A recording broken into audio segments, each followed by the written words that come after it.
आता हे बघा, काल मी विकत तूप. हॅलो फ्रेंड, मा की रसोईमध्ये आपले खूप खूप स्वागत आहे. हे काल मी विकत तूप घेतलं होतं, कच्ची कढ आहे त्याची.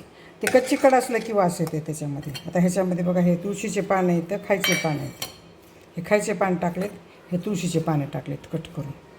आता ह्याच्यामध्ये ना आपल्याला ताक टाकायचं थोडं, म्हणजे चांगलं कडून येते ताकाने.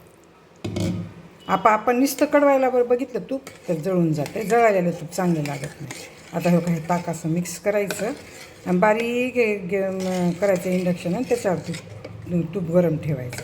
हे तूप गरम ठेवलं की त्या जसे आपण चाळणी चाळलं होतं ना आपलं तूप, तसंच हे सगळं निघावं म्हणून चाळणी चाळून ठेवायचं डब्यामध्ये घालून, म्हणजे तूप भरपूर दिवस चांगलं राहते. कच्ची कढ असली की तूप कच्चं लागतं आणि त्याच्यात वास लवकर येते.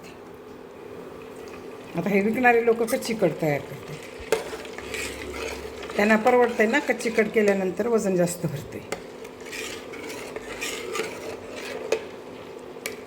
जवळजवळ ह्याच्यातलं 200 टाक कमी होते बघा 1 किलोमधलं. आता मी असं हे कडविलं ना की तेवढं कमी होते. आता आपण हे चांगलं कडवून घेऊ आणि ह्याला चाळून ठेवून टाकू. भरपूर दिवस जाते. ह्याच्यामध्ये एखादा गुळाचा खडा, एखादा हिंगाचा खडा, विलायची, लवंग टाकली तरी सुद्धा खूप चांगलं राहते. पण मी काही टाकणार नाही, का तर मी तुळशीचे पानं आणि खायचे पानं टाकलेत माझ्या गार्डनमध्ये आलेले, ते आणून मी टाकले. आता हे काय असं गरम होते, तूप वर येते. पूर्ण तूप ह्याच्यामध्ये जळालं आणि पानं काळे पडले की आपल्याला लक्षात यायला पाहिजे की हे तूप कडलेलं, बरं का. हे पानं पण काळे पडतात मधले टाकलेले, हिरवे पानं असतात ना, तूप कडत आलं की हे पानं काळे पडते. हे ह्याच्यामध्ये टाक टाकलेलं कसं दिसायलं बघ. आता ह्याला चांगलं कडवते आणि ह्याच डब्यात परत मी चाळून ठेवते.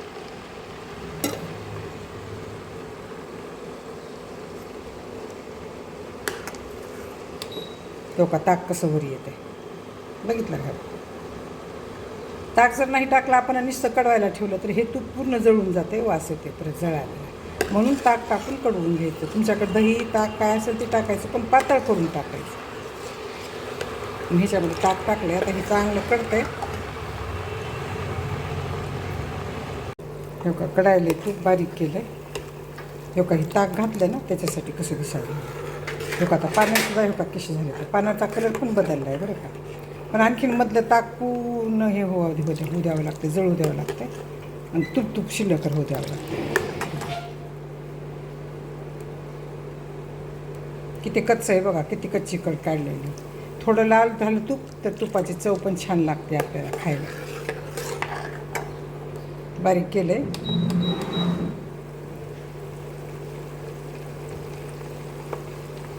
हे असं वाजते ताक असलं कणीमध्ये, असं वाजते. आणि मधलं ताक जळालं की वाजायचं बंद होते, बुडबुडी यायचे बंद होते.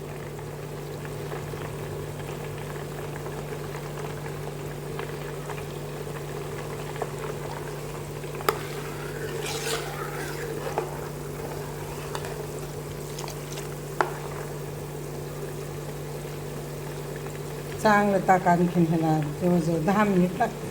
काय हे का असं तूप तयार झाले. किती छान कळलं आणि सुगंध पण छान यायला आहे ह्याचा. हे आता सगळं ताक ह्याच्यामध्ये जळालं बरं का. ताक जळाल्याशिवाय त्याला बंद करता येत नाही आपल्याला. आता का बुडबुडे कमी झाले, ताक जळून गेले.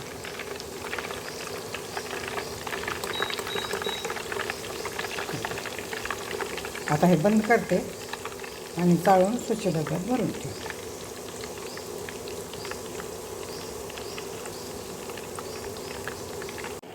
हे असं स्वच्छ तूप तयार झालं. आता ह्याच्यामध्ये जे गाळ निघालं तर त्याच्यामध्ये आणखीन पाणी टाकले. पाणी टाकून आपण पहिल्यांदा तूप करताना कसं चाळून ठेवलं होतं ना, तसं हे पाणी चाळून ठेवायचं. गार झालं की फ्रीजमध्ये ठेवायचं. ह्याच्यामध्ये तूप निघतं. माझी जर ही तूप करण्याची पद्धत तुम्हाला आवडली असेल तर सबस्क्राईब करा, लाईक करा, बेल आयकॉन क्लिक करून कमेंटमध्ये मला सांगा की तुम्हाला माझी तूप कडवायची पद्धत कशी वाटली. धन्यवाद.